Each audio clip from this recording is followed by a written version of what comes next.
This week on the podcast, we sit down with Paige Harvey at Special Effect to discuss the amazing work they do and shed light on how they're making video games accessible for all. We also give our initial impressions on Avowed, and on this week's Pixel Picks Showdown, we're adding another dimension as we crown the best 3DS game. All this and more on the Pixel Parents podcast.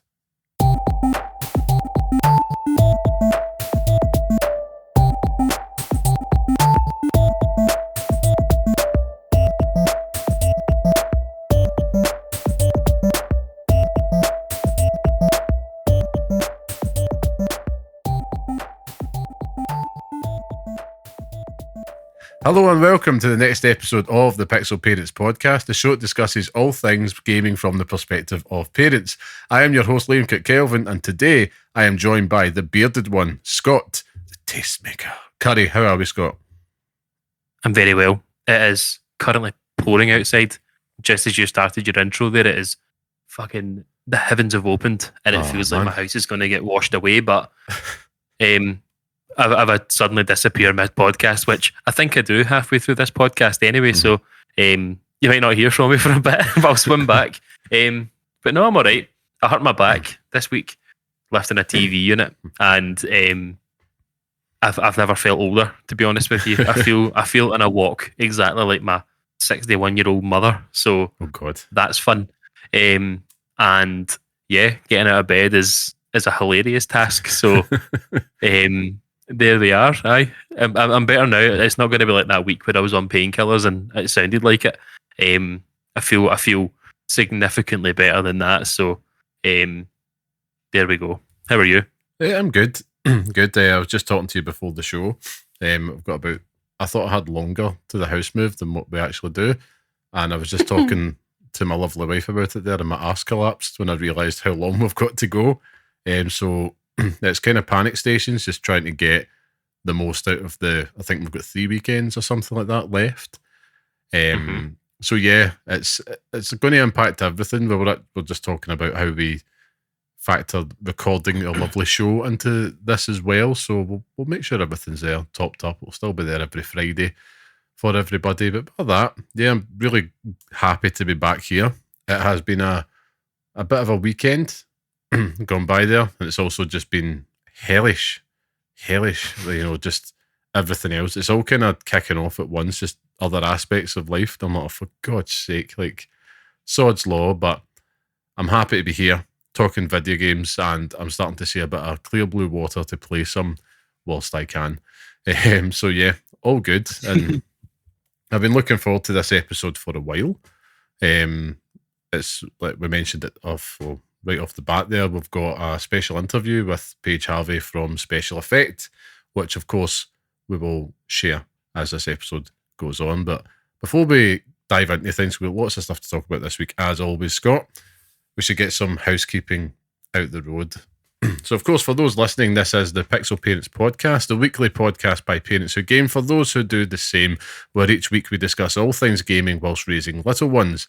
If you want to be part of the podcast, come say hello and share your thoughts with us at pixelparents.bsky.social on Blue Sky, or write to us at pixelparentspodcast@gmail.com. If you like what you hear and you want to support the show, you can leave a 5-star review and share this podcast online with your friends. Of course, that helps us out. And of course, a massive thank you to everybody that's joining us each and every week. You people are awesome. You're making it all worthwhile. So with all that out of the way, Scott, you are the future. This podcast, they are the future. They give us reason to move and go on. And I'm dragging myself to this table to record for you, so I appreciate every moment you listen to us. Scott's toggling mute in between wails of pain from his back. But of course, as I mentioned, everything out of the way now. What have you been playing this week, Scott?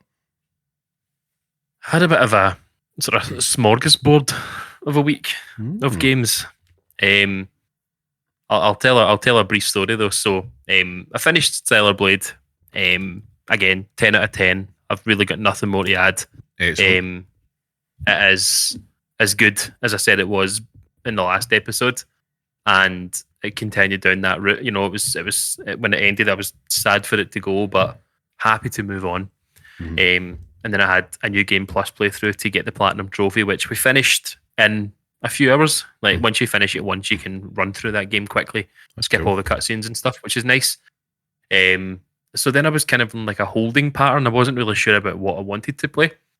And thought I'll take the Liam Kelvin, cozy approach and embrace cozy games for once.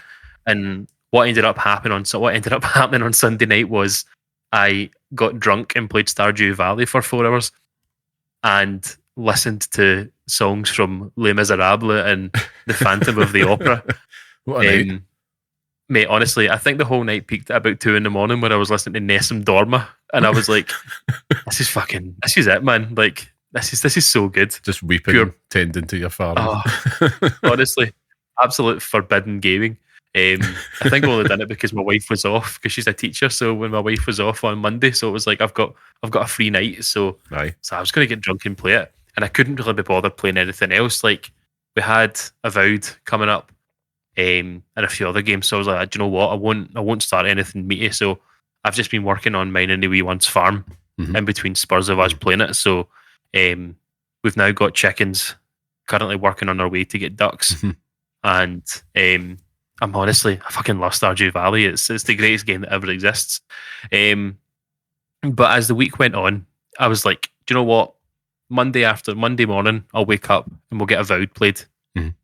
When did it come out? Was it Monday? No, but the 18th, is that Tuesday? Yeah, it was yesterday. Tuesday. So on Tuesday, I was like, right, log into the Xbox and we'll get Avowed played.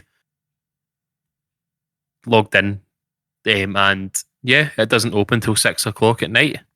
Like, it's not available till 6 o'clock in the evening. It's a shambles. What good is that to anyone? What good is that? About these poor old sods that have decided to take the day off to play it, and they can't play it because it's coming out at fucking 6 o'clock at night.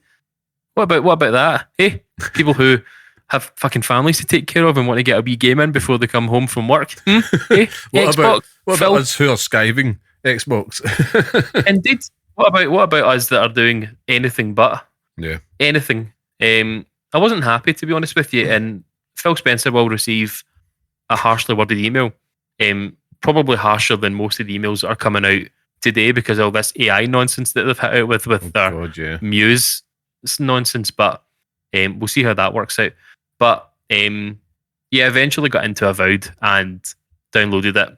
It wasn't available, so then I decided to play the next best thing, and I thought I'll take another Liam hint, and I'll try Lost Records, Blooming Rage. There we go. And I'm not totally convinced on it, to be honest with you. It's not my kind of game. It's not something that I feel myself going back to. I've played it up to where the title card comes in, which is a fair chunk into it. Like, it doesn't happen sort of automatically, but you see the name of the game and then it sort of fades out and you get a wee bit afterwards. And I was like, nah, it's not out for me, to be honest with you. I'm not entirely convinced on the whole process, so I don't think it's one that I'll enter back into. But then eventually played Avowed, and I've done nothing. I've literally just started it, made my character, made Sting, which is now on Blue Sky for anyone who wants to see him.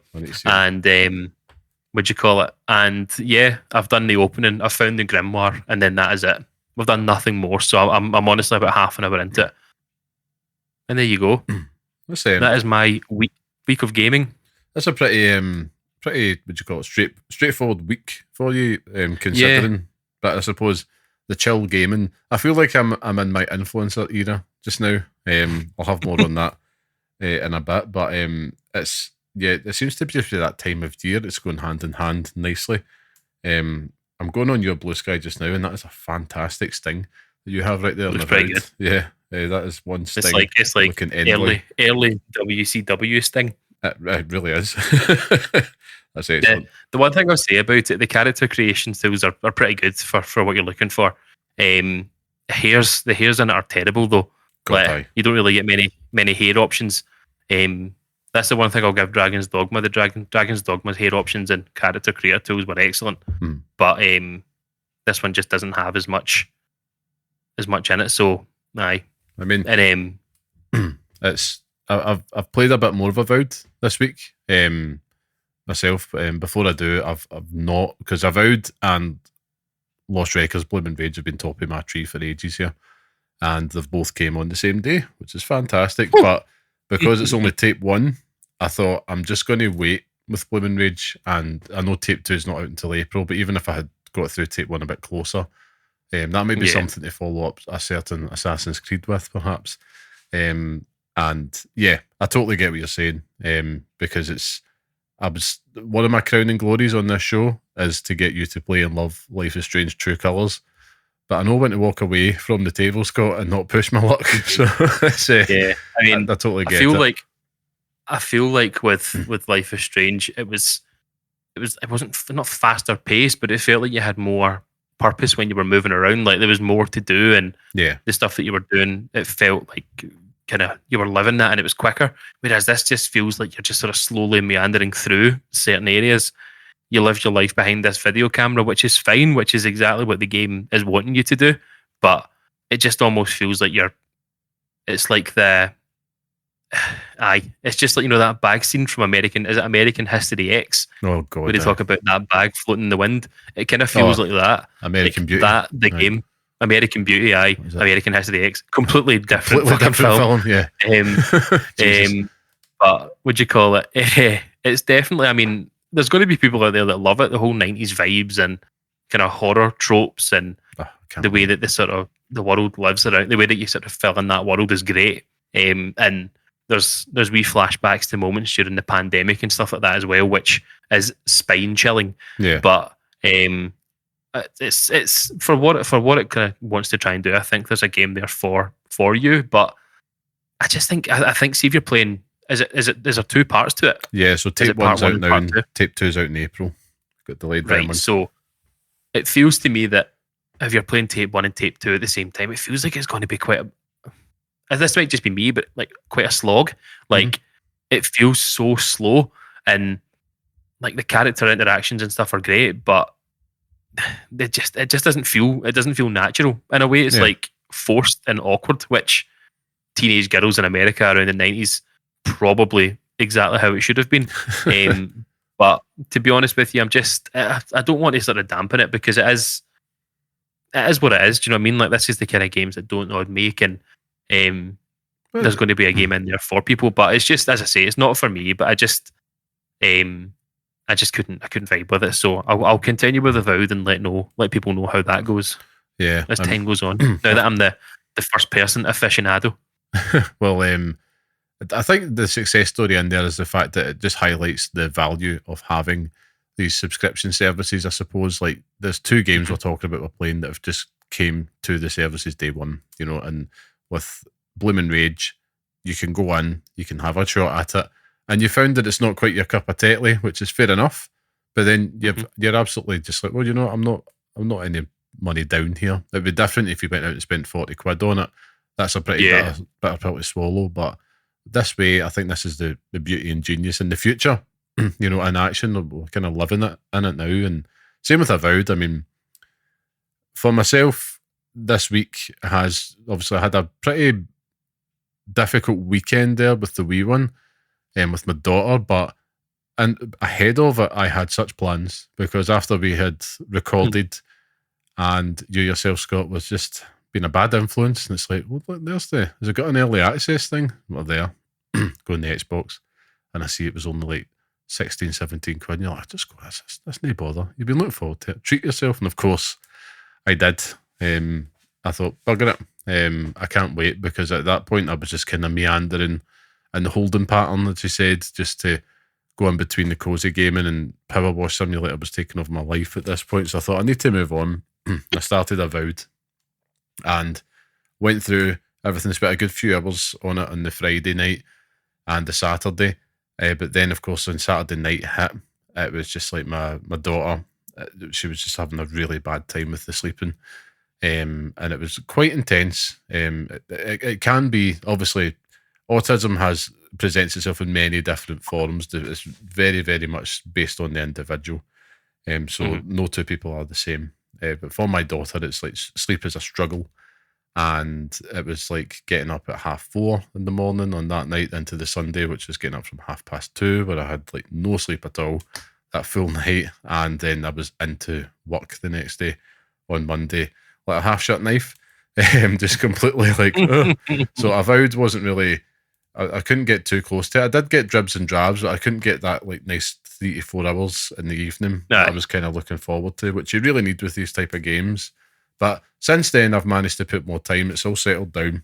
I've put more time into it, and I have my initial impressions here, which I'm going to share. Is this an in review from Liam Cook-Kelvin? No, not an in review, because I know that would you'd burst out of flames. You'd turn into the red guy from Inside Out.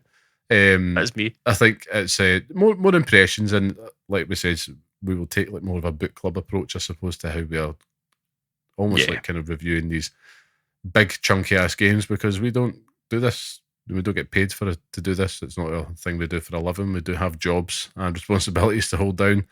So I'm not sinking 50, 60 hours into this within a weekend, sadly. But I've come away with some pretty concrete impressions of it. And what I'll say off the bat, it's not quite the Elder Scrolls, is what you thought, but the influence is clear there, I would say. Elder Scrolls Light, I suppose. I'm pretty new to the whole Pillars of Eternity universe, but I do appreciate the efforts that they've gone to at Obsidian to embed the lore, which there's quite a lot of. They've got this great glossary option within the dialogue with the characters, and they hit you over the head with this lore right off the bat. It's like, there we go, deep end, and it's very much in its own world. There's established rules, there's established principles, and you kind of get that sensation of catching up, which I actually respect it for, because it's not trying to, baby step you into it. Me, I do love that stuff because it's nerdy as all hell. I would say early doors, the combat in it is an early highlight for me. I enjoy how weighty it is. It's not floaty like Elder Scrolls, where it just feels like you're taking, I don't know, a butter knife through sheer clouds. Not even, it's just like you're hitting nothing. A knife through butter. I know what you mean. No, this probably does feel more a knife through butter. That's probably the better way to describe the combat in this. It's there's clear contact resistance when you're hitting them, which is good. And the last time I seen the best way it was done was in God of War 2018 and Ragnarok. Like, if you go back and watch the making of that, I can't remember, but it's on YouTube. You can go back and watch it with Corey Barlog, and they kind of show you the lengths they went to. Like, when Kratos' axe hits an enemy, it will stick in his body. Kratos' body will move, so they've got the physics bang on.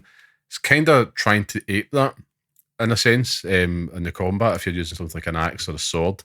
So it feels meaty, which is good, but I'm also kind of mixing my builds up just now. So between like a sword and a shield, and I should say there's a parry mechanic in that, which is excellent. It's not quite, it's not quite like Dark Souls, but it's there. It's satisfying because it's just adding another layer into the combat where you're not just squeezing R2 and hoping that the health bar goes down. And dual wands as well, because you can use wands in this, and I even at one point was using a wand and a dagger, so I could kind of do, range combat and then close range as well. So I've just been enjoying just kind of mixing and matching stuff, to be honest with you. The combat encounters as a whole in this game, they feel engaging right now, but this is still early doors within that first, 5 to 10 hours. And I'm not just kind of mowing through them, which is good. I'm actually just kind of stopping. I'm liking it when I'm fighting some enemies with shields and that, and I've actually got to try and think to try and get them down. They have like a stamina system. It's not quite Sekiro, so we can calm down. But they've got something in there. You can tell they've put some love and attention into this to try and make those combat encounters not just be, if you look back at the Elder Scrolls, you just squeeze R2 until they're done. And if it's a powerful enemy, you get spanked. But I mean, it's still the same way here. Like, there's been a couple of fights that I'm like, oh, Jesus. Like, I need to watch myself here. But I think the game itself is trying to kind of force me down a certain avenue, which I will come back to.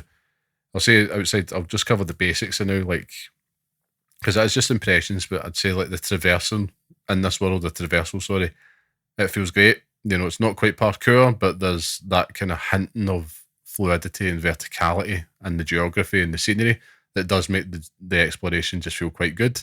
There's always something there to find. If I can climb something, there will be something there for me to find, and it's usually, they've got breakable barriers.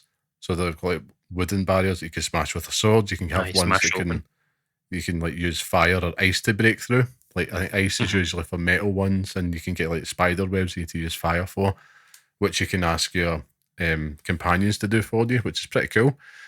The companions, I'm not fully acquainted with all of them yet. You know, I've spent most of my time with Kai, who of course is voiced by the very excellent Brandon Keener, who does Garrus in Mass Effect. So Indeed, you can hear that. He's the first companion you'll get. Looks weird as all hell, but he's actually, at first I was thinking, I'm not really sure of this guy. He's grown on me as time's gone on. I've just been kind of making use of his abilities, you know, just to burn through those barriers. It does feel a tad clunky in how it's implemented, because I would much rather, I know I can have a build to do it myself, but I'd have to have a specific weapon or item on me, as opposed to just on you to do it. doing it. I would like it to feel a little bit more fluid when I'm doing my exploration. Story-wise, you know, the story hooks are dead simple. I'm not going to spoil the details, but effectively you're sent to the Living Lands to investigate a matter as the envoy of the Adian Empire, which, if you're not familiar with Pillars of Eternity, that doesn't mean anything to you. But what I would say is pretty good that you're not like, and there is an element of you are the chosen one because you're a godlike. You're born, you've been touched by a god, and henceforth you have some very distinguishing features, which I'll come to. But the Adian Empire, these guys aren't really well liked. So it's almost like you're a representative of these unsavoury characters. I suppose it's a bit like, I don't know, being a stormtrooper or something like that, and you're there on behalf of Darth Vader. But what I'm finding is that the game is wanting you to explore what's around you, as opposed to just golden path in it. Now, when I was heading into this and kind of seeing some of the previews, they were saying it's going to be like 20 to 30 hours to beat, and I thought, right, this might just be a bit more of a streamlined experience.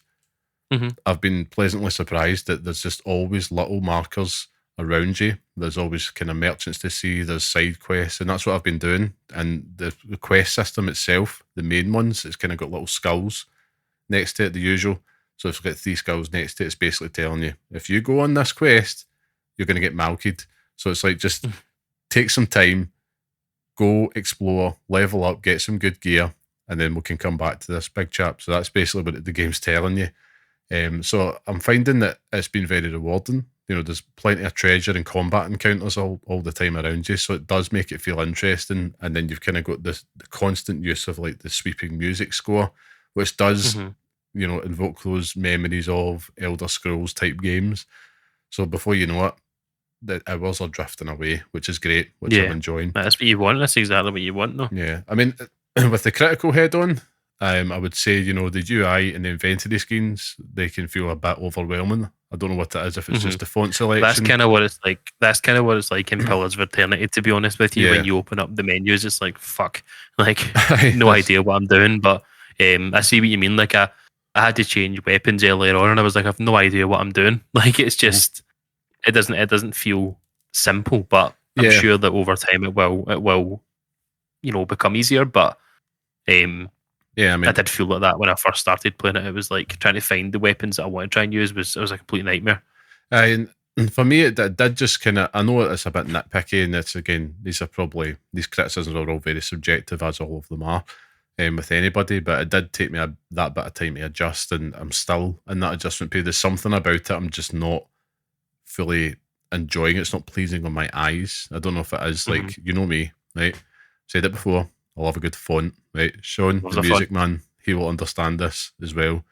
Like, I do love a font. I like a good crisp font, but the one that we've used here, and it might be on brand for Pillars of Eternity, it just ain't working. Don't know what it is. They might need to update those brand guidelines, that's all I'm saying. But in terms of the UI, and like with all the information that's on there on the HUD, it can get a wee bit overwhelming. Of course, you can go in and tweak stuff, but I'm just kind of going on the default settings, because I'm always partial to doing that, just to be like, just get me straight in there.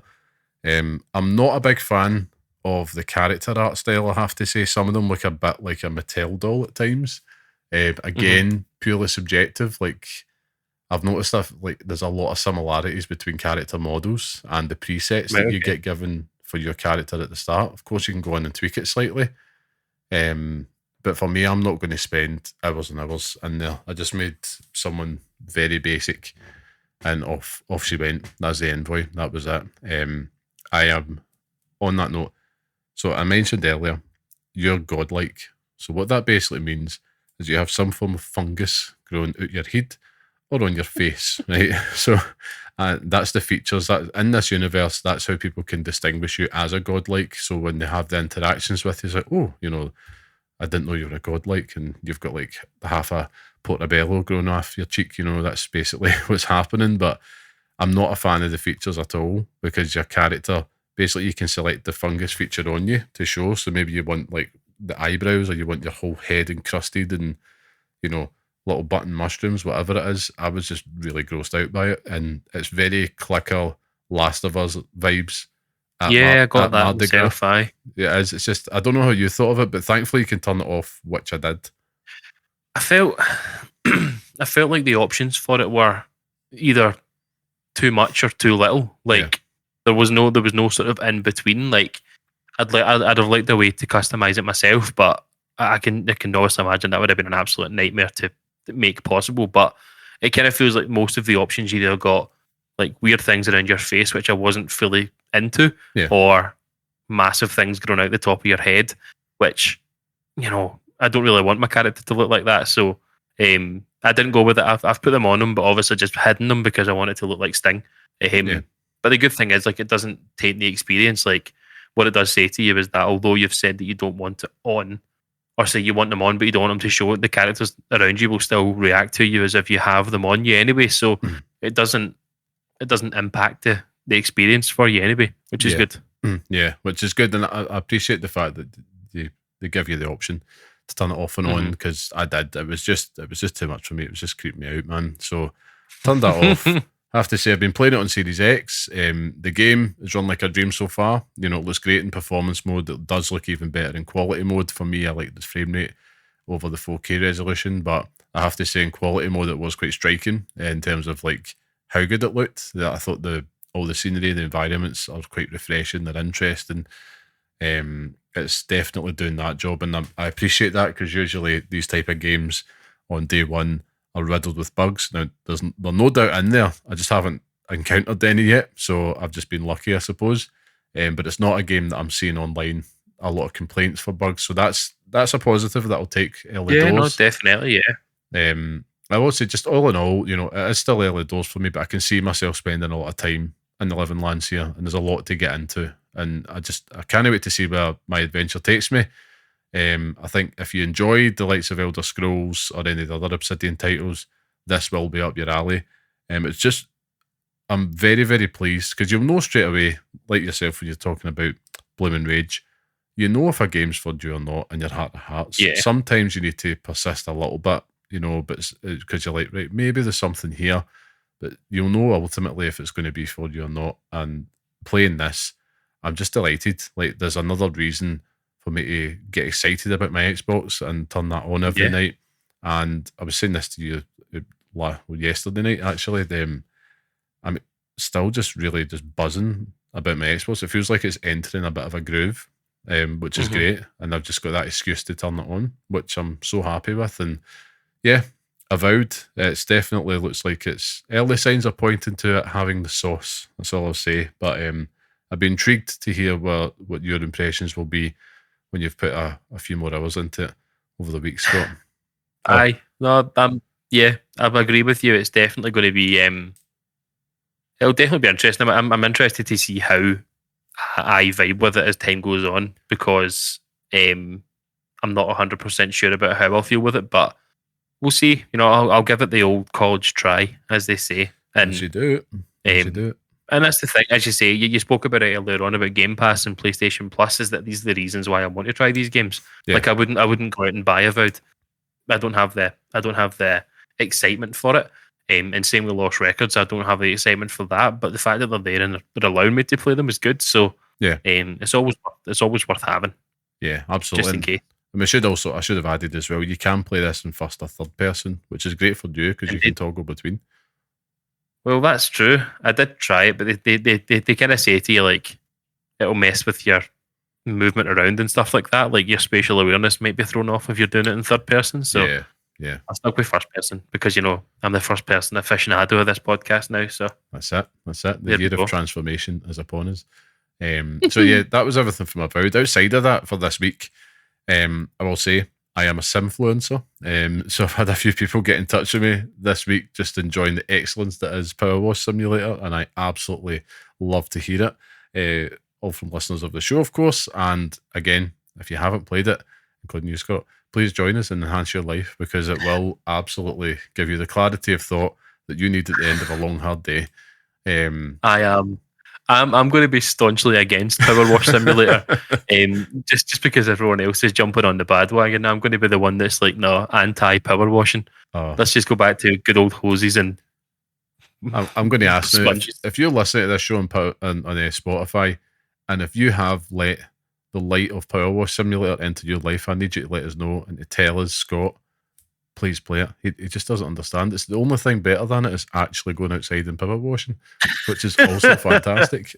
I was saying that earlier on, friend of the show, Clarky, check him out, Adventures with Clarky on YouTube, and it's like my power washer is knackered, and it's like it's the first thing I think I'm going to have to go buy once this house move is done, because it's so much fun, and this is the next best thing to it.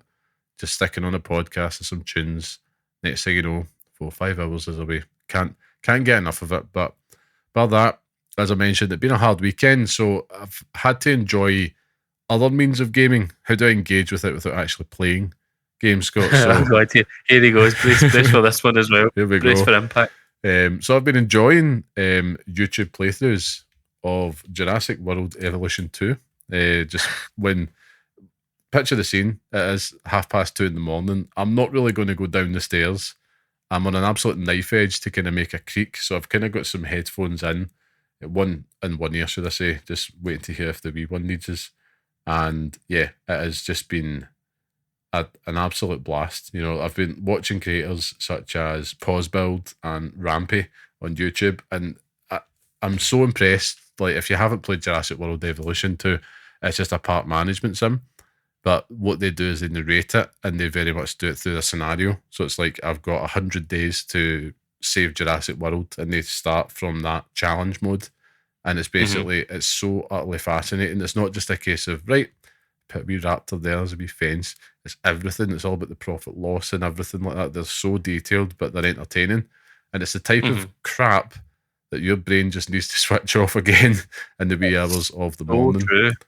Yeah, it's so true. There's a guy that I watch on YouTube that does Stardew Valley speedruns. And you know, Stardew Valley isn't a game that you would necessarily associate with speedruns, but I think it's like Salmence or something like that his name is. Yeah. And I was absolutely obsessed with those as well. So it's just ridiculous, so man. Like the long form videos, I mean, I joke, the videos are excellent, they're not crap at all, but the scenarios, and I think one of them, I think Pause Build had like a 9-hour version, which I've not watched in its entirety, and pretty close, but it's just been something that I'll just chip away at. And it's again another means, like, I'm just so grateful we live in this day and age of gaming where it's like, even if I can't play this some way, that I can still engage with it somehow. Yeah. And these content creators, man, like, they're thinking outside the box. And Jurassic World Evolution 2 is a fantastic game. It's I won't lie, I have re-downloaded it. I'm tempted, but I know that's a terrible idea just now. But it's there. Which takes me on to a final point for this week, which of course is my continued playthrough of Astrobot with the boy. He was hesitant, Scott, to start his own save, but I've convinced him on it, because he kept on playing his dad's save where all the levels are unlocked, and he's sitting there like that. Look at me, I'm the Astrobot Mac Daddy. I'm like, you've not earned that galaxy. You don't know the pain. So I'm here to teach it. As a parent, I need to teach him a lesson. It's like, nope, you've got to start and you've got to work your way through it. And of course, I'm sitting there next to him now, so I'm doing the tricky bits for him, like the boss fights. But it's utterly fascinating to watch how they just adapt to things over time. He's not going to finish the game on his own, but it is still something cool that we do. And it's a very short burst. So usually if my daughter's away out at, say, dancing class or something, or if it's my wife's turn to take her to the football, we kind of do a week on, week off.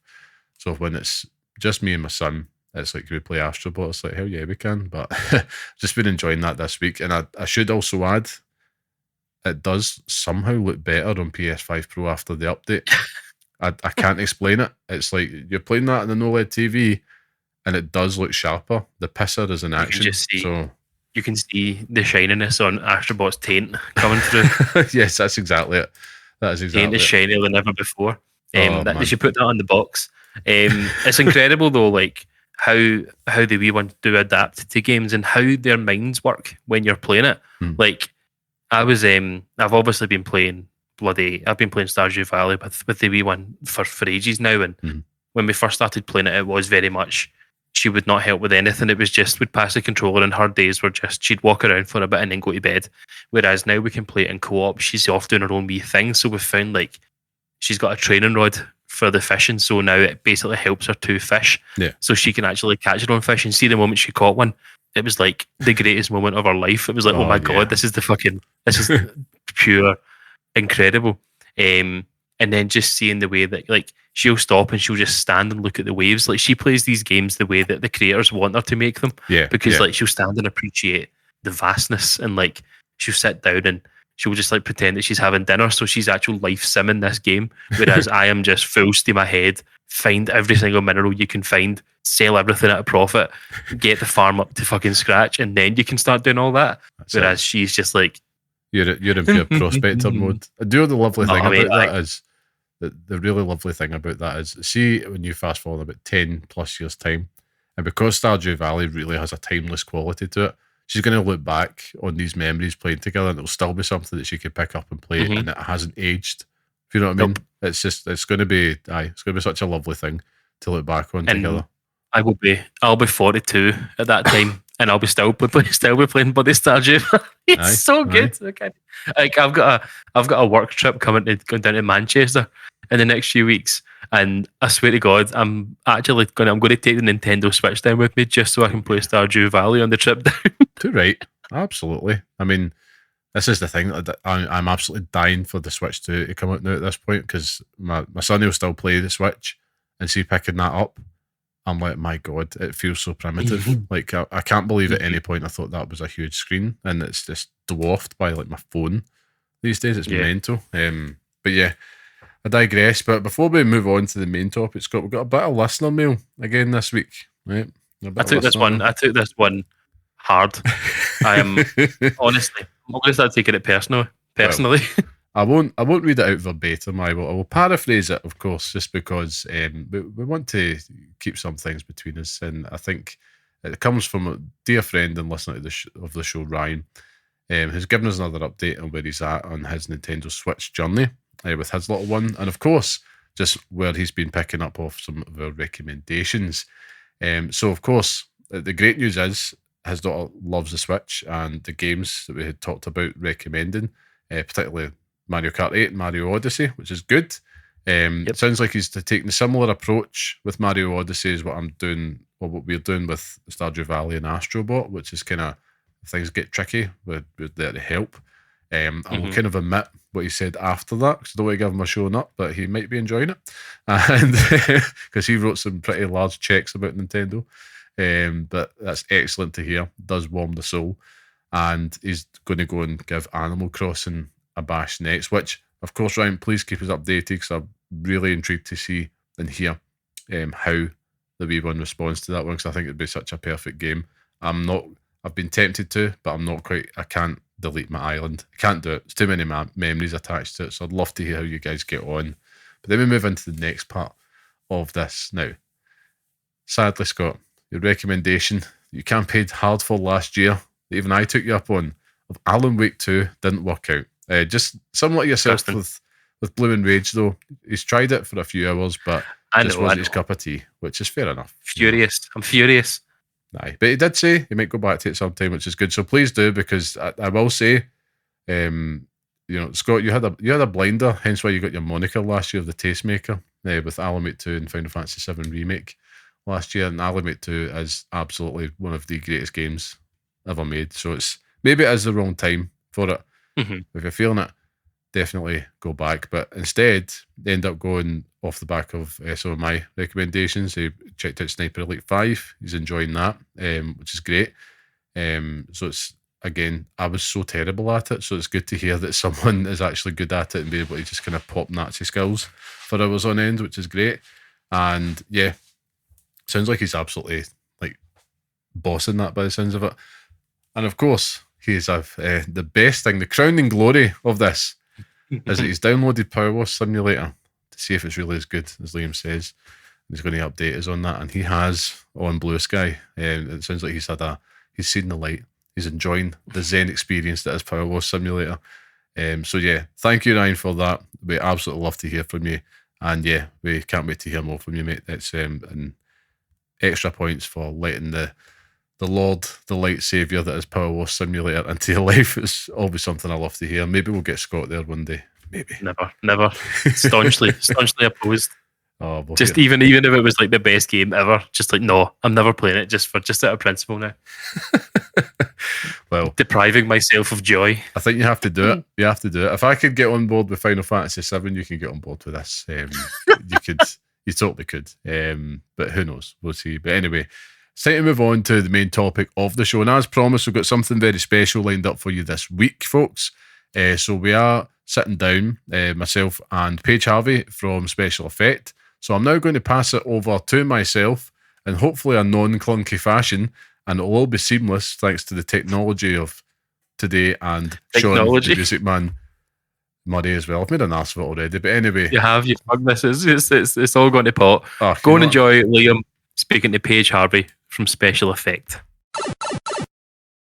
Hello, and we're back to kick off this week's main topic, Gaming for Everyone, where we want to celebrate inclusivity and accessibility for all gamers. And for a topic so close to our hearts, we really wanted to get some expert insight this week. So we are delighted to say that we're joined by Paige Harvey, Gaming Community Manager at Special Effect. How are we, Paige? Oh, I'm very well. How are you? I'm good, yeah, thank you. Thank you so much for joining us. Not at all. And of course, for anybody that's new to obviously yourself and Special Effect, could you tell our listeners just a bit about yourself, just what kind of games you're playing right now and what ones you're looking forward to? Oh, goodness. Yes. So, hi, I'm Paige. I'm Special Effects Gaming Community Manager, which essentially, short elevator pitch means wherever you find nerds, you find me. Because I've been gaming since I was about 2, so about 28 years. And I love gaming. It is my entire life. I'm physically disabled, so there's not much I get to go out and do in the world. So gaming is my lifeline to community, to friendship, to exploration. So at the moment, I would love to say that I've got a huge array of games on the go, but mostly I've been spending a good few thousand hours in Final Fantasy XIV. Oh, right, okay, lovely. So I'm just coming up to the end of Endwalker again. It's adult. And to be honest, I'm looking forward to getting into Dawn Trail. There's a lot of games coming up I'd like to play, especially Civilization 7. That's going to be high on my list. But I do need to finish Dawn Trail first, or I will lose the plot and have to start again because I'll get too into Civ. Well, yeah, I think Civ's definitely going to be a time sink for all of us, I'm sure. Mm-hmm. Looking forward to that one as well. But thank you again for agreeing to join us on this episode. So we're really excited and delighted just to talk more about accessibility and all the amazing work that Special Effect do. Now, there'll be listeners out there that might not be familiar. So if you could you just share us a little bit about Special Effects' mission and the work you do just to make gaming more accessible for people with disabilities? Yeah, absolutely. So Special Effect, we're a UK-based charity based out of Oxfordshire. We started 18 years ago, I believe, 2007. I'm terrible at math, but essentially we started because there was this understanding that children who were disabled required access to, technology in their schools to do their schoolwork. But the question then kind of arose, what do those same kids do when they go home? Mm-hmm. And what do the adults who are disabled do when they go home or stay home all day? And because they can't physically go out to do things, what do they do? Mm-hmm. And playing is, an intrinsic right. It's something that every human likes to do.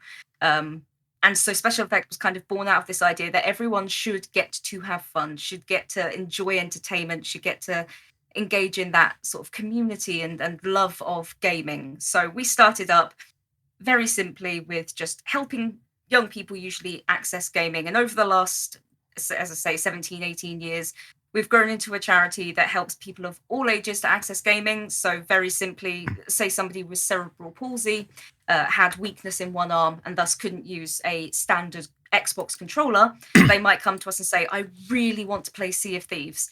Yeah. And so we'd create a controller that uses the right hand and potentially the left foot instead.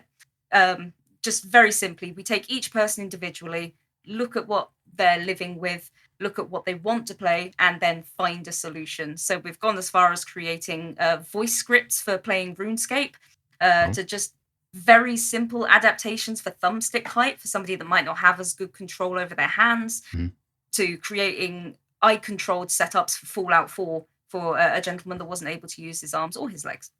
So that's just a little bit of what we do in gaming. There's many other things that special effects do, but as I say, I'm a very nerdy person, so I work a lot with our gamers.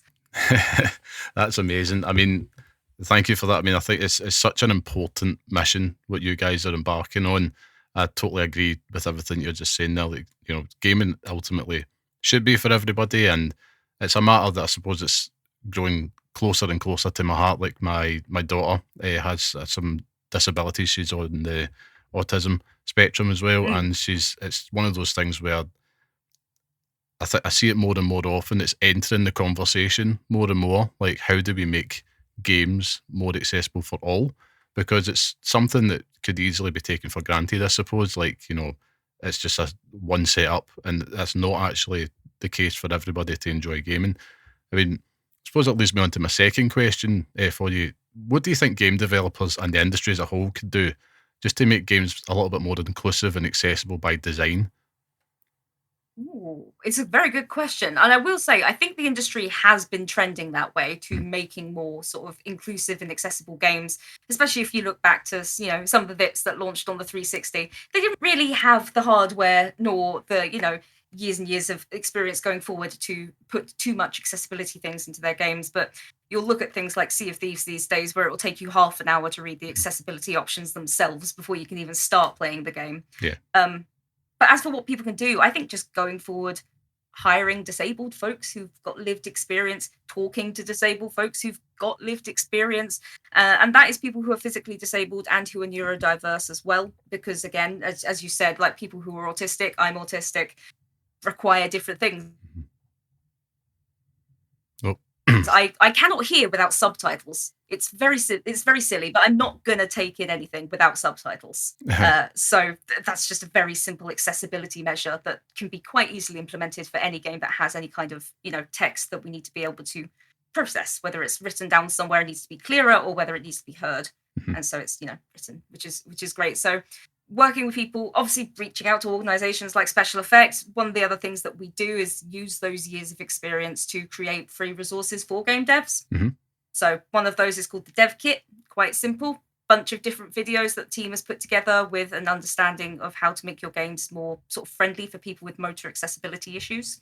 And then things like Game Access, looking at new games, new bits of tech, and breaking them down a little bit into what composite parts they have for accessibility and how you could set up your game or your tech to work better for you. Yeah. So I think the main thing is just talk to people that know what they're on about, really, and listen. It's fairly simple. Yeah, it is. I mean, you're absolutely right. You know, it is simple, but it's sometimes the most simple things we often forget to kind of include in the whole stramash of getting everything sorted, I suppose, isn't it? But it's definitely a positive, and you're right. It's something that's more and more more and more prominent within games. I think the amount of times I've started up a new game and the first thing you're presented with is the accessibility menu, which is fantastic. So it used to be, even that, it used to be buried, didn't it? Or not available at all. And it's only now when you realise it's like, actually, yeah, like I can't believe that we didn't have that at the offset, you know, just straight away.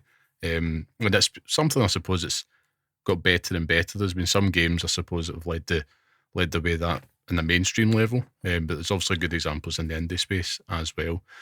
But anyway, I digress. I've got a lot of questions here for you, Paige. Just again, it's amazing just to kind of get this insight and expert opinion as well. But I thought it'd be good to discuss, like, if you could share a story or an example of a gamer whose life was transformed through special effects support. I can share my favourite one, and anyone that's ever heard me speak will have heard me tell this story. And special effects, we put out as many stories as we can, but obviously not everyone likes their personal business spread all over the internet. So the stories we get to share are from people who very kindly let us. But one of my favourites, and it was one of my favourites when I started with the charity 4 odd years ago, and it's still my favourite today, is this young girl called Davina. She'll obviously be a few years older now, but when Special Effects were helping her, she sent us a video thanking special effect for their support. And in there, she basically says, we're a really competitive family. And with this controller setup, which works like a car because it had foot pedals and then sort of accommodated for her weaker arms so that she was able to play like everyone else. She was like, now I can play with my brother and beat him. And I'm just like, the rallying cry for young girl gamers everywhere. Yes. She gets to beat her brother in games because they're finally on a level playing field. And she can now kick butt. And that made me so happy. Just like the joy on her face when she realized she could compete and then go forward and win was it makes me happy every single time I talk about it. It's infectious, the look on her face when she's just talking about how she gets to be like other folks. Yeah. And it's made me happy. That's what it's all about, isn't it? And like you said, leveling the playing field. I couldn't have put that any better myself. That's amazing. I love that story. And as well, in terms of like, you'll see lots and lots and lots of new innovations and stuff like that, and more ways that we can improve gaming for all. Is there anything that's emerging, like trends or any technologies in the accessibility space in particular that you're excited about? The first trend I'm excited about is that accessibility is more of a topic of discussion for most developers these days. You're seeing some devs go back and look at their games and add in new options. Like Warframe did that, I believe, last year. They had a big accessibility patch added in for some new options, which was fantastic. You're getting, again, Sea of Thieves always gets my heart because it's so good, but constantly going back, if they add something new, they look at how accessible is this? Do we need more options? Do we need, to offer some other things? And there's this growing understanding, which I love, is that accessibility options aren't just for disabled folks, or they may be for disabled folks who may be early in their diagnosis and maybe are experiencing only a few symptoms, but start realizing that there's ways that games could be made more accessible to them. It could just be people who have a baby at home and they can't play with the sound on because it would wake babies. So they need to have some really good closed captions to tell you where the danger's coming from in your horror game. It could be just that you've broken your hand and you actually need to play one-handed. So you look for your Nintendo games that have single switch controller. Gaming accessibility isn't just for those who are physically disabled permanently. It can be for other people as well, or just to make your life easier. Not everyone wants to play every game on the hardest difficulty possible. No. Some of us, like me, are useless and can't do that.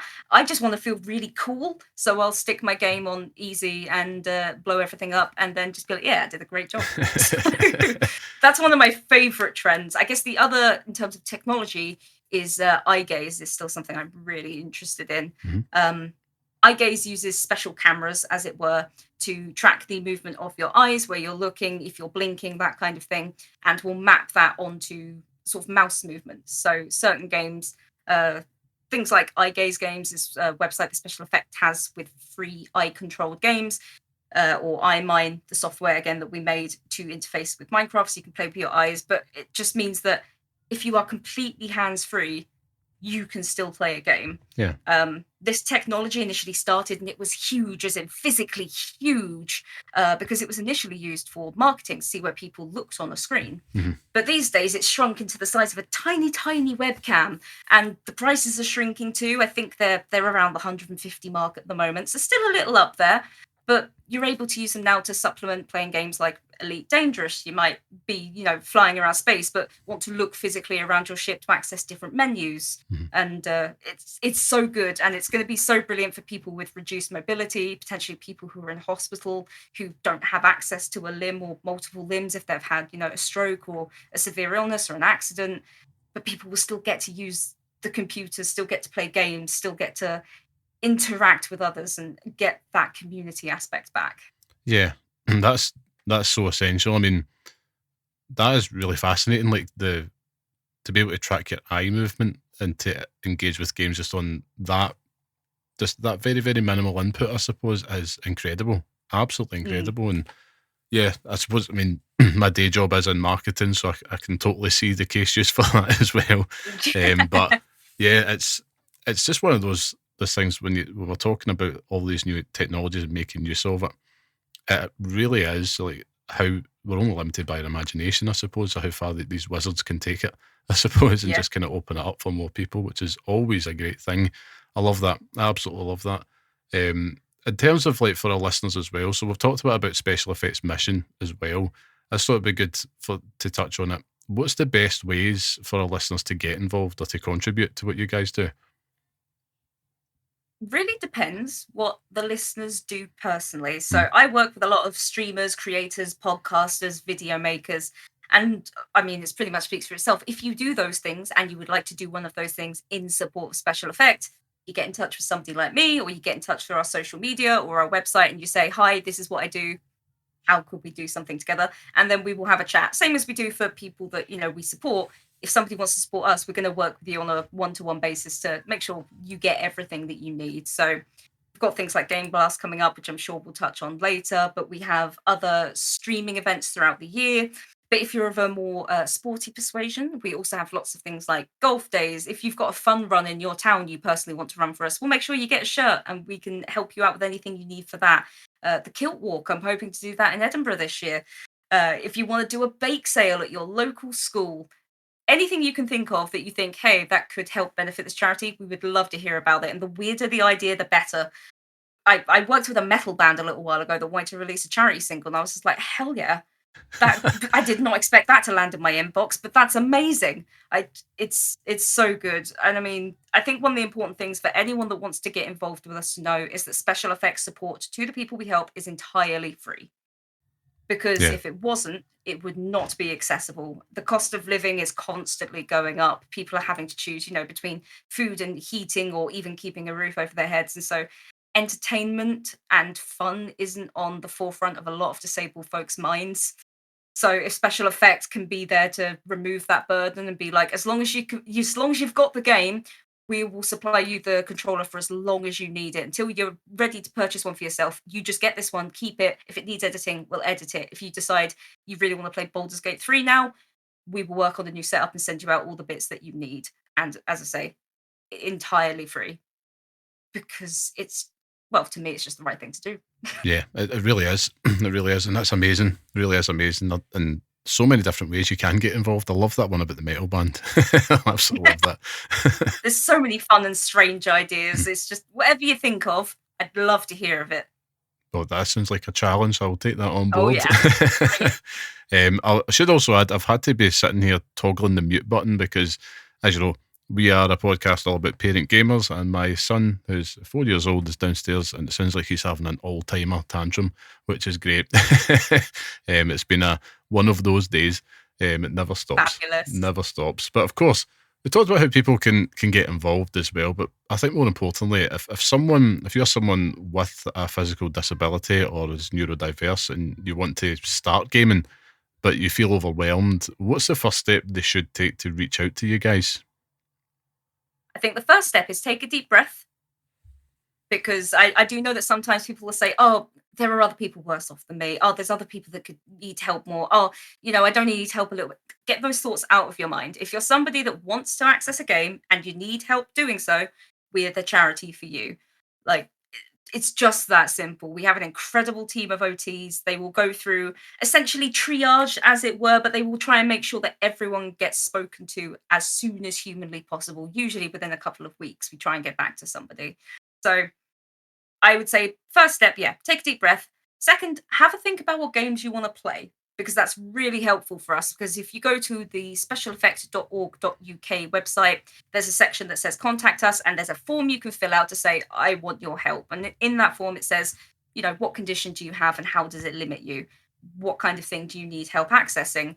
What games do you want to play? Because then our team can take that away and go, oh, based on this condition with this game, we actually might have helped somebody else with the exact same thing. We know where to start. It might be an even quicker process. It might be that you want to play a game we've never heard of, and we need to have a look at it first and go, can we work with this? Can we make this one work for this person? And go from there. So yes, have a think and then drop us a line. It doesn't matter if you need the smallest little configuration change or if you need an entire full setup. Drop us a line. The worst we can say is, we can't help right this second. Here are resources to help you anyway, because it might be that what you actually need is a link to the game that we looked at on the Game Access website, because you needed to know if some settings existed, and we can go, oh, there it is. Enjoy. Yeah. That's amazing. We will always do our best to help. Yeah, and it sounds like you're taking a very bespoke approach to each individual that comes to you. That's amazing. That is absolutely amazing. Well, absolutely. I mean, even within people with the same conditions, symptoms and severity will be completely different. And it can be completely different for an individual with a singular condition day to day. So we don't treat people like a monolith. We might use the experience that we've learned from one to help another, but they will still be treated as individual and start from fresh. Yeah, that's so important, and the lived experience is definitely, it's so crucial. But you're right, treating everybody as a person, as an individual, that's the way forward, and everything that we do in life, I think. But with yourself, you're someone that's deeply involved in the gaming space. You mentioned you're an avid gamer yourself. I just wanted to touch on this one. What is your favourite game or genre, and why? Favorite genre is definitely role-playing games, probably because there is not a ton. Like, I could never go out and ride a horse, just because it would cause far too much pain. But if I play The Witcher, I can ride a horse to my heart's content. I probably will never do any farming or anything because I couldn't use a shovel, but I can play Stardew Valley and run a ridiculous farm and have 1,000 chickens, and it's really great. I'm probably not going to save the world from evil ancient people, but I can do that in Final Fantasy.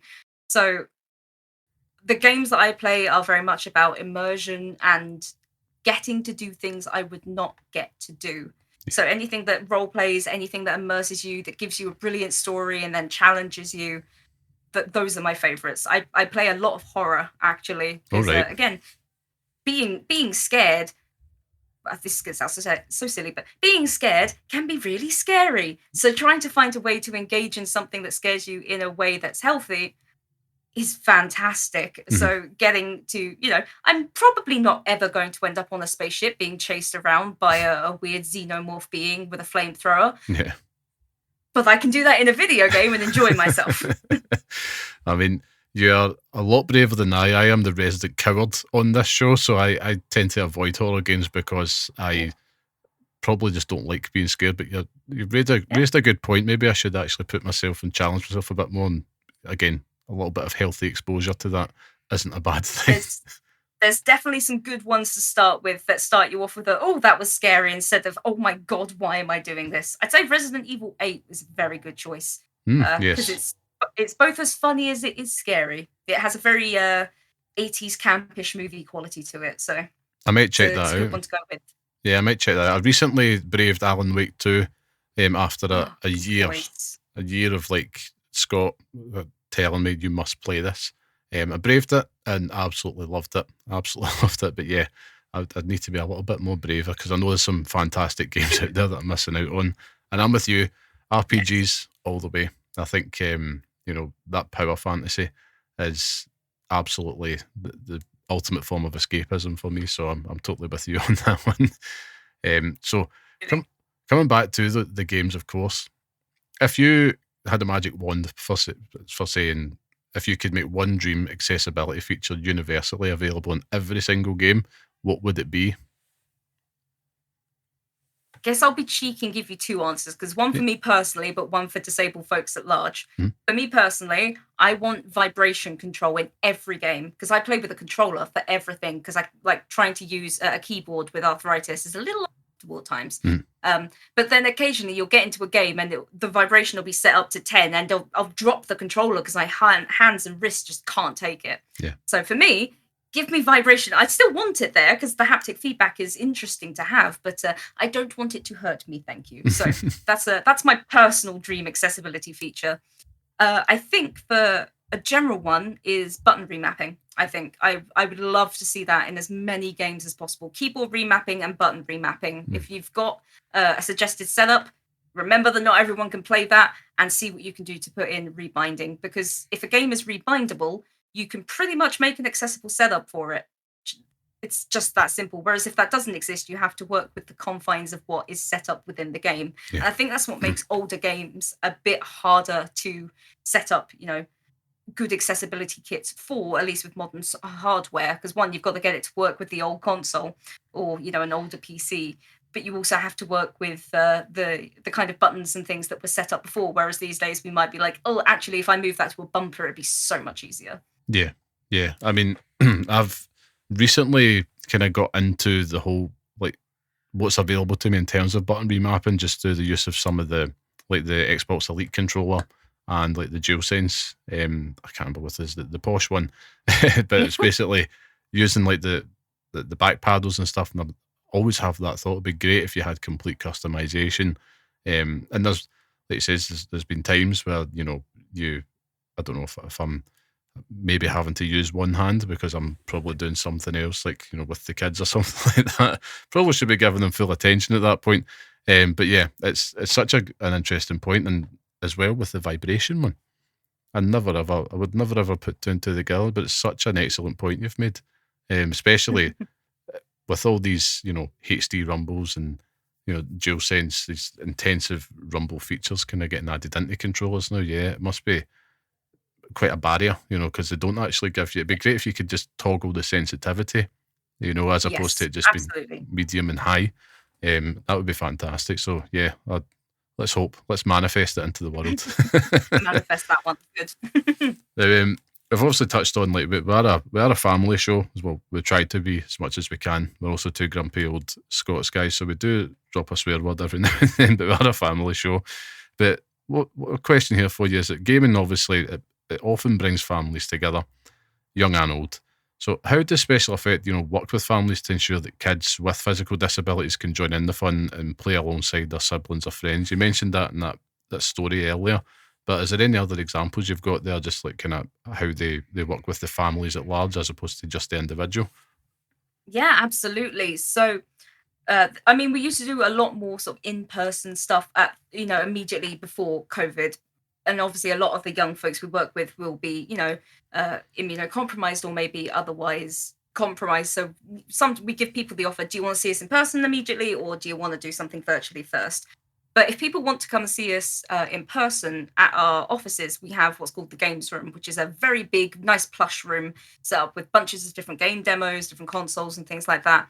And we will invite the entire family to come along. So if it's, you know, somebody with two kids, one with a physical disability, one without, we will set up the accessible controller for the child who needs it, and then give a regular controller to the other child and set up a multiplayer game and say, cool, let's go from here. Because if this is what you want to play together, like FIFA, we're going to make sure that we have set up the controls so that they work for both kids at the same time. It also might be that it's a parent who wants to play with the child, and that child, like, we do work with quite a few young children. They may not necessarily understand all of the controls and that kind of thing. So some consoles will have a co-pilot mode where you can set up a second controller to replace, you know, like when you'd hand off the controller to the other sibling and you'd let them pretend. Well, this time it actually works. And so, you know, if they've missed a button prompt or not sure what to do, you can go ahead and do it for them.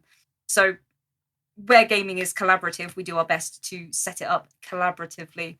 And as I say, what Special Effect do as well is we will always go back to people's setups and change and edit them, send out new bits of kit. So if siblings are growing up and decide, actually, yeah, now's a really good time for us to try and do some multiplayer gaming together, we can go through and see what does the child with the physical disability need to be able to do that at the same time as their sibling. That's amazing. I love that. Yeah, because it is so important. I know, like, I'm experiencing it myself in my day-to-day life. Like, my son, he's actually the youngest, and he's taken after myself. He's very nerdy, so he's seen all these shiny console games and stuff. And of course, Nintendo's the gateway drug, I suppose, isn't it? And oh, yes. My daughter, she was a fan of Mario, and she loves Mario, but she kind of fell away from the interest in gaming, and then she's coming back.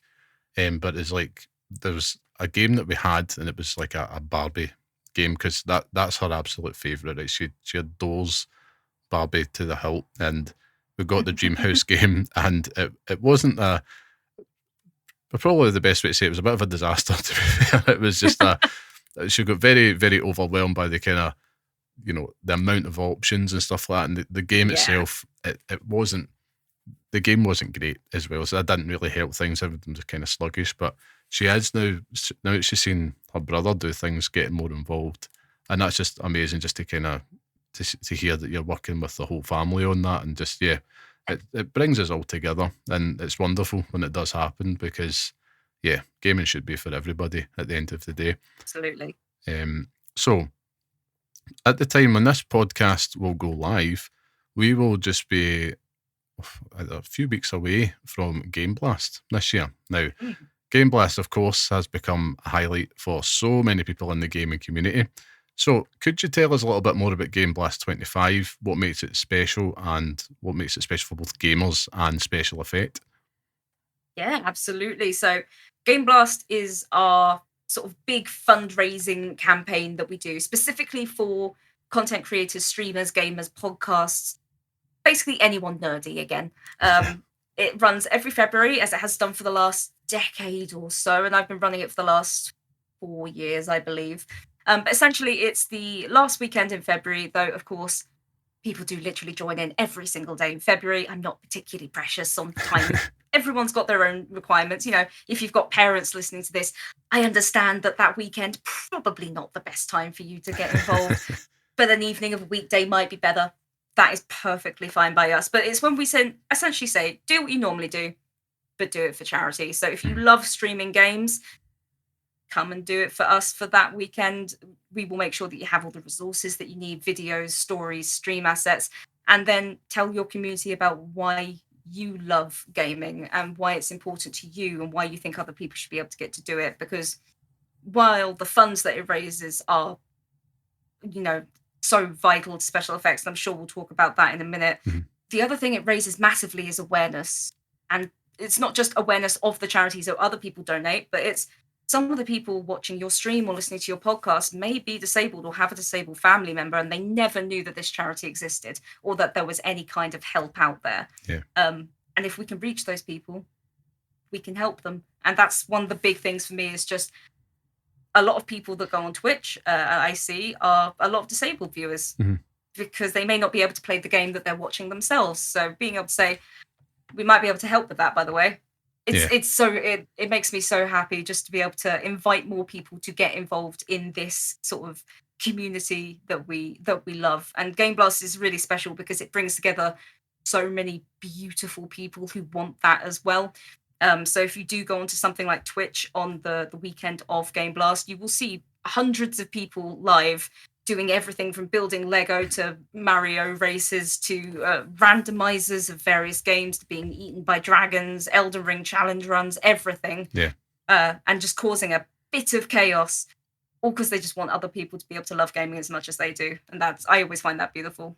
Yeah, it really is. It's special, and I come speaking from experience. Both myself and Scott, we participated in Game Blast. I think it was 2015. I think we did it. It was a 24-hour stream we did. This was obviously prior to both of us settling down with our partners and before the kids had came along, so we had a lot of time to do it. And my now brother-in-law joined us as well. And that was such a laugh. It was 24 hours on my couch, and it was genuinely one of the best gaming memories I've ever had. So I really do implore people to get involved. It's something that both Scott and I are hoping to get involved with this year. I'm hoping to move around the flitting of the moving the house, so see what we can do and just get involved. Whether or not it's a 24-hour stream, I'm not sure if my body can take that just now, but we'll do whatever we can. As the CM who runs Game Blast, I will emphatically say to people, you do not have to do 24 hours. It is, to be honest, I am probably a bit of a weird CM because I'll say, please don't do that. Yeah. I would rather you did 4 6-hour streams if you really want to complete 24 hours or 2 12s, or go until you are like, I'm tired, I would like a break, because I've seen too many folks end up poorly or not drink enough water, not eat enough, end up passing out afterwards. No cause is worth harming yourself for. So Special Effect will never, ever ask you to do that. The time that you give us is incredibly precious because you can't get it back. You can always earn more money. So look after yourselves. If you want to do a challenge, make sure you know what you're doing. I will be checking on you. We have a horde of volunteers during Game Blast, and they are under strict instructions if they find a 24-hour streamer to go in and bother them until they've drunk some water at least. Look after yourselves, and that makes me happy. That makes the volunteers happy. Yeah, no, I'm totally with you on that. The 24-hour stream, I think, only worked for us because we had 3 people doing it, so there was a shift element. I don't think I could have did that myself, and I'm with you. I wouldn't recommend you do that because I really wish I saved the footage, because it's just the last hour, for some reason, we had the full schedule, just a variety of games, and it was Dark Souls 3. And this was kind of prior to me being more familiar, and the three of us just looked broken by this game.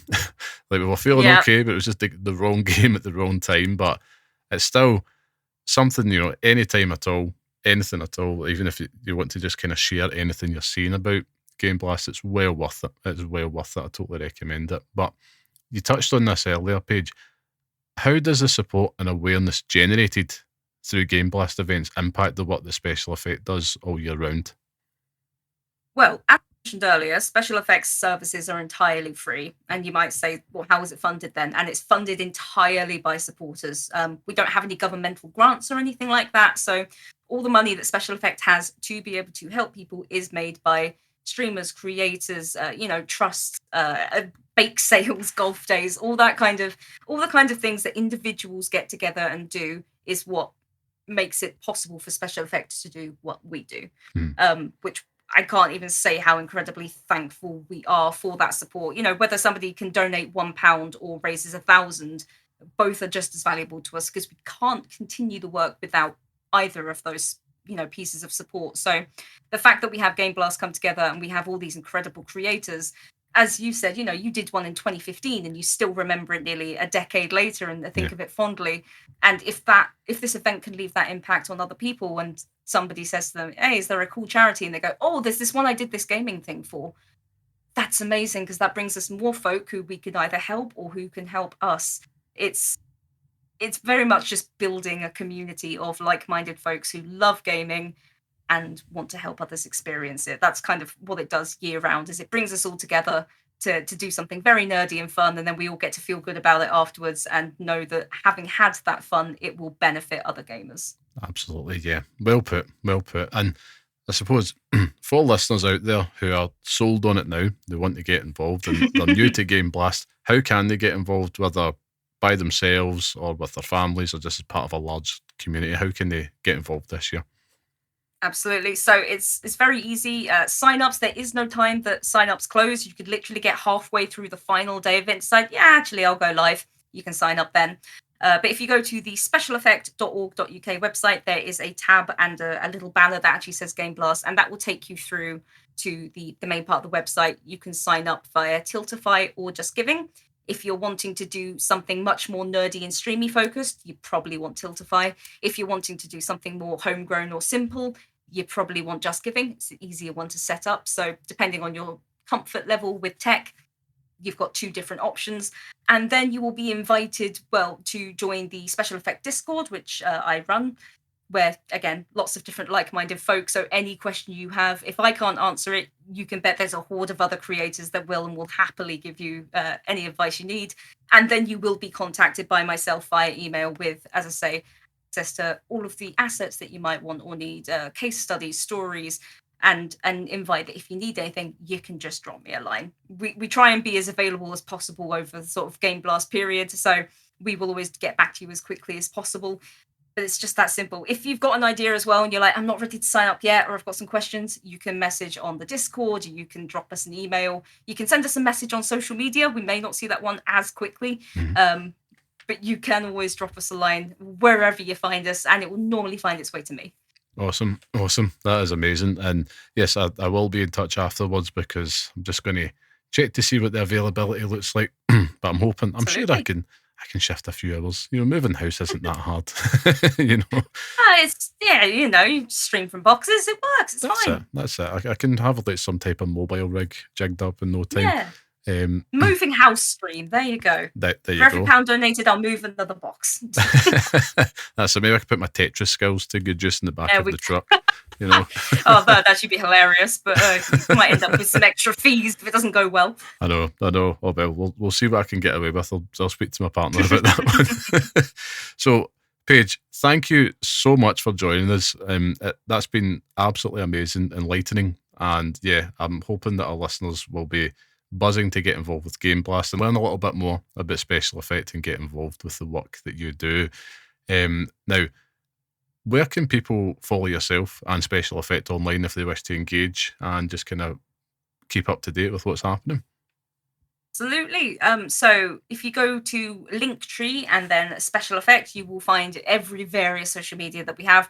But the easiest place is probably just, as I've said, specialeffects.org.uk. That's the hub website where you'll get linked to all of the social medias, the YouTube, the website, the news articles, the access to the newsletter, all those sorts of things. And that will keep you pretty much abreast of everything that we've got going on. And to be honest, if you find those accounts, you'll also find me retweeting and sharing them all. So you'll find me too. Awesome. Well, listen, Paige, thank you again for joining us. I wish you all the best with Game Blast this year. And people just get involved. Get involved. It's such a good cause. And on that note, I think it's time that I hand things back over to myself. So, Liam, over to you for the rest of the show. Thanks for that, Liam. I hope you all enjoyed that interview. And again, thanks to Paige for agreeing to come on to the show. It was really excellent just getting to listen to all the wonderful insight and all those stories that you had to share about Special Effects. Please do check them out, guys. They're a wonderful charity. Scott, we were talking about it during the interview, but do you remember when we did the 24-hour live stream for that all those years ago? Oh my God. I remember the end of it where we were saying I was going to try and learn how to speedrun Dark Souls 3. But I remember that was the last game that we played, so we were all just absolutely cream crackered and literally just couldn't do it. I think if we were ever going to do it again, there would be a better choice of games in there, because I felt that we were trying to do other things and trying to cater to the masses, whereas now we would just play things that we enjoy. Yeah, like 24 Hours of Power or something like that. I would honestly... I've honestly, see if they said you could clean Shrek. See if they just had a massive Shrek and you just have to clean him. I would go for it, but that's not part of the game, I hear. Or Lord Farquaad. Oh God, you technically can, I should say. Just get that DLC and find out. As Paige had mentioned on the interview, I suppose like they love anybody in any way, shape, or form to get involved. If you're taking the 24-hour route, you don't necessarily have to do that. It's you could do it like for an hour, you can do it for 6 hours, whatever. And for me this year, I was hoping to try and fit it in. It's just come at the right time, but I think it's definitely something that we have in the calendar, and I look forward to doing. Come at the wrong time, sorry, yeah. But yeah, I think it's something I want to fit into the calendar as the year progresses, because they are a wonderful charity. I think for the podcast, it would be good just to get the wider community involved in things as well. Yeah. Like have more of a live interaction with people rather than through the medium of podcasting. It can be a more immediate conversation. We could have people asking you about what would be your top 5 favourite power washing moments, and we're going to start with Slash. Rate the streams of Power Wash Simulator. I could. You know, what's your preferred nozzle? No, I couldn't think of the word nozzle. I think it is. Yeah, watch this space. Watch this space. We're cooking something up. You know, I've got to get through some life moments first, Scott, before we start building the empire that is, of course, Pixel Parents. And I also have to make sure that Scott doesn't go full grift as well. It's a weekly battle. You? It's a weekly battle. How dare you? That guy is going to start charging me to come on this show if I let him. You know what I mean? But anyway, I digress. So that means, of course, it's time for the Pixel Picks Showdown, where each week we each pick a game from our chosen theme and decide which one lives on in our hallowed Pixel Picks list, which is the definitive list of games we recommend to pass on to the next generation of gamers. Now, last week's theme was Life Sim, with Animal Crossing New Horizon becoming the latest worthy addition to that ever-growing list. Now, in this week's showdown, we're going to be debating what best 3DS game we think should feature on the Pixel Picks list. Now, as always, last week's winner goes last, but I forget who that is, Scott. So I don't know either. I was hoping you would just make this up because I can't remember. I think both of us picked Animal Crossing, but we did. I am going to crown yourself the winner for that one since you went first, since I'm a gentleman. And it also means that you go last, so it means I get to go first this week. So, you know, it's a bit of a double-headed thing there. So yeah, let's get to it, Scott. Let's get to it. Now, this was one that I was actually really excited to come and talk about, because the 3DS was one of those, it was such a juggernaut, a phenomenon, but we were both in our 20s at this point. So I feel like, man, it was a console I wish that I had if I was a kid, because it just did everything. I had that back catalogue of Nintendo DS, and then you've got the 3DS bangers, which we'll mention on here in between us. But I suppose I've got to start from the top. So for me, my honourable mention this week is Super Mario 3D Land. I know, shock horror. But for me, that game was an absolute joy to play. I mean, all I remember at the time when I was playing it was constantly thinking, how on earth is this possible? I don't know why. I couldn't wrap my head around it because I was so used to handheld Mario being 2D, and they've taken all that and literally expanded it. It does what it says in the tin. You take all that essence of what you love about 2D Mario titles and basically expanding it in that 3D space, as opposed to it trying to be like another mainline entry like Galaxy. Everything here feels more aligned to the 2D series of Mario, and they just improve upon it. It's just constantly a joy to play, really difficult to put down, and it's just a quintessential inclusion into any 3DS player's collection. An absolute banger. I had to think hard about what makes the honourable mention here, because my pick is clear as day.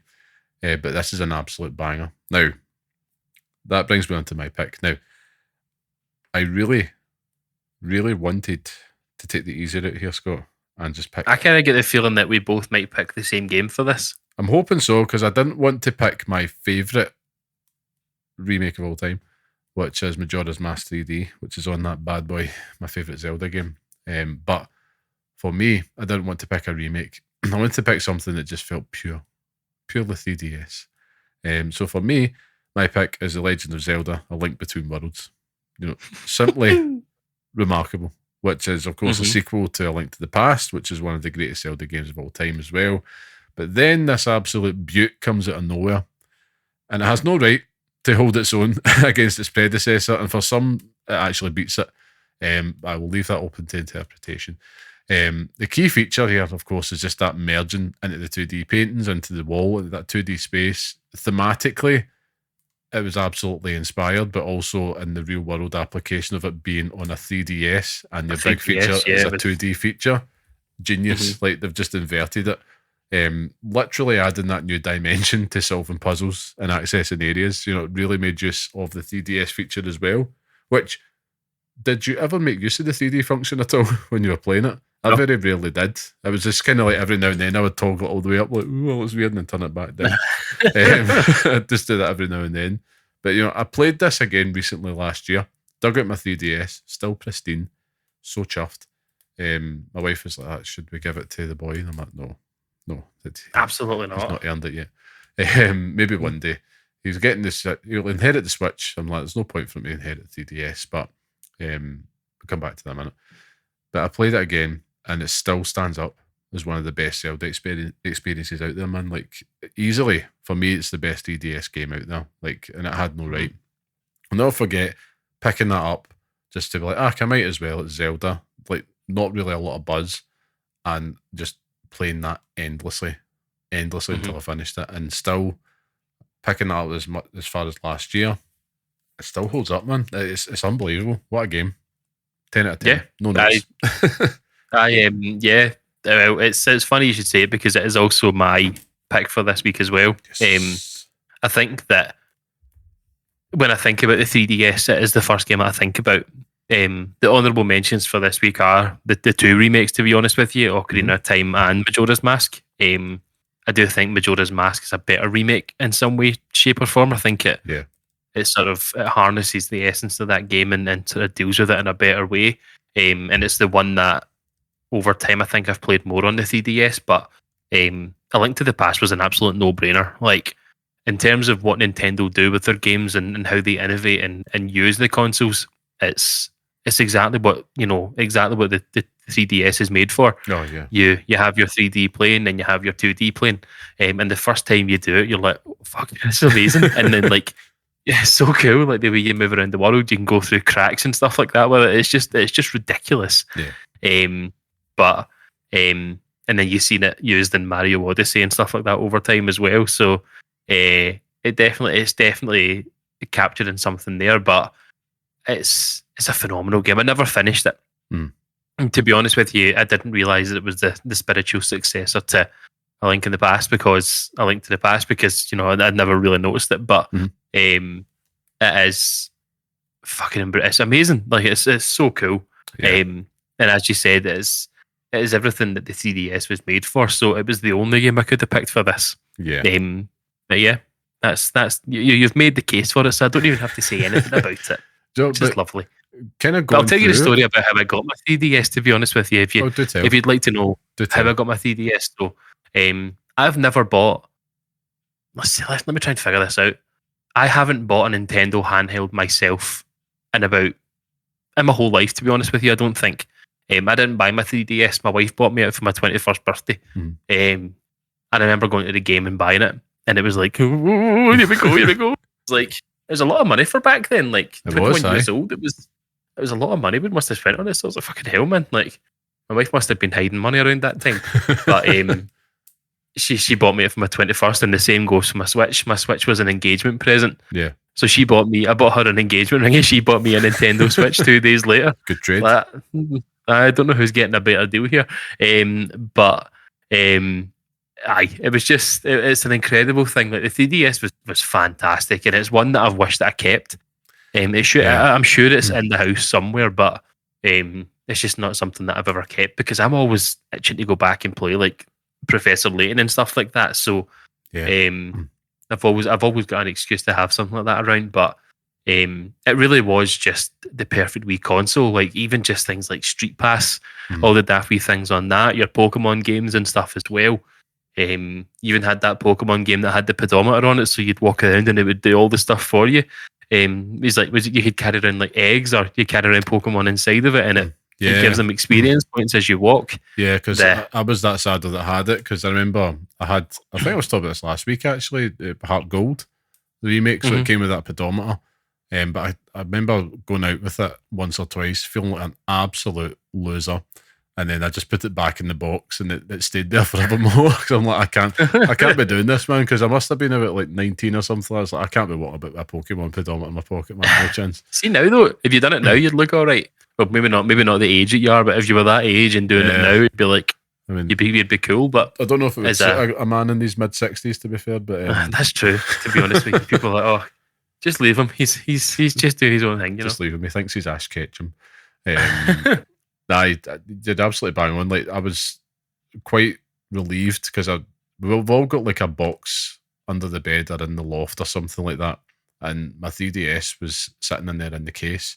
It was a 3DS XL, which is great for someone cursed with shovel hands such as myself. And that I always remember like kind of comparing that to like the PS Vita at the time. I was like, I much prefer playing on the 3DS, and the screen, everything about it just felt like, yeah, this is like made for adults, which is great. Kind of like that precursor to the demand that we're seeing now for hybrids and stuff like that. But everything about it felt weighty, it felt quality. And then you turn on like A Link Between Worlds, and you're just sitting down, and you can quite happily sit and play that for hours. Whereas like I try to go back to the original Nintendo DS, which we found kind of clearing out stuff ahead of the house move, and we found the DS Lite, which the only console that my wife had, which I bought her when we were 18, just so we could play Mario Kart together. And well, like that, let's just give it to our son, because we've still got all the games in. I'm going through them. I'm like, my God, like some of these games are belting. And I have to say, like for this Pixel Picks, it was hard because I was like New Super Mario Brothers 2, Mario Kart 7. You got like the Smash Brothers game on there as well. If you were I'm sure there's going to be people in the world that are like Animal Crossing, New Leaf, exactly, Monster Hunter Generations, like some of the Fire Emblem games. There'll be people out there literally cursing the screens because we haven't even thought about those, because I'm a basic bitch 3DS enjoyer. So I'm sorry if you're out there and you want to stab me, but if you do not agree with the games that I've chosen or the game that Liam has chosen, then let us know what you would have picked, because I would love to I don't know anything about the 3DS. I just know that I played what I played. I like what I like. I like what I like. I like what I like, and aye. So I'd love to hear from people and let them hear us. I know Ryan will have thoughts on his 3DS collection, so he'll let us know about that. Biggest Nintendo fan in the community. Now, of course, I'll have to say at that point then, well done to The Legend of Zelda: A Link Between Worlds. You are the next worthy addition to the Pixel Picks list. And of course, right, pick. Pick a heads or tails. All right. Tails. You know, I have to stay on forum. What's that say? I can't see it, Scott. I trust you. Flip again. It says heads. All right, okay. Right, well, there you go, Scott. You've got another win. Another W. That's not going to work. That's the worst. I'm sorry. Can you believe that's the 46th entry into this list? That is quite incredible. Number 50 has to be like the game and the 50 in its name. You know what I mean? Like, we're going to have to come up with like really something really daft. Convoluted ways to do this. We are going to have to think about the Pixel Picks list 2.0, but we've got plans for that. We're kicking something up, but we've also got plans for this list as we see it just now. Far from over. And if I look forward into next week, oh God, yeah. I'm really looking forward to next week's show because I'm going to come with words and picks, that is for sure. But of course, that brings us to the end of this week's podcast. So thank you once again for joining us. If you like what you hear and enjoy the podcast, leave a wee 5-star review. As always, that helps us out, makes a big difference. Share, tell your pals, spread the good word. Everything you do, you're awesome for doing it. Test time, Scott. Where can people find you online if they wish to engage with you online? If you want to come and say hello, find me on Blue Sky at llamaman.bsky.social. I'm there. Just going to be posting about Avowed and I don't know, trying to ignore the what's the word, the doom and gloom of the world. Just trying to hide from life. So aye, there we are. Aye, it's definitely a time for it, to be fair. Stay off X. But of course, if you want to come follow myself, you can at carmelite.bsky.social.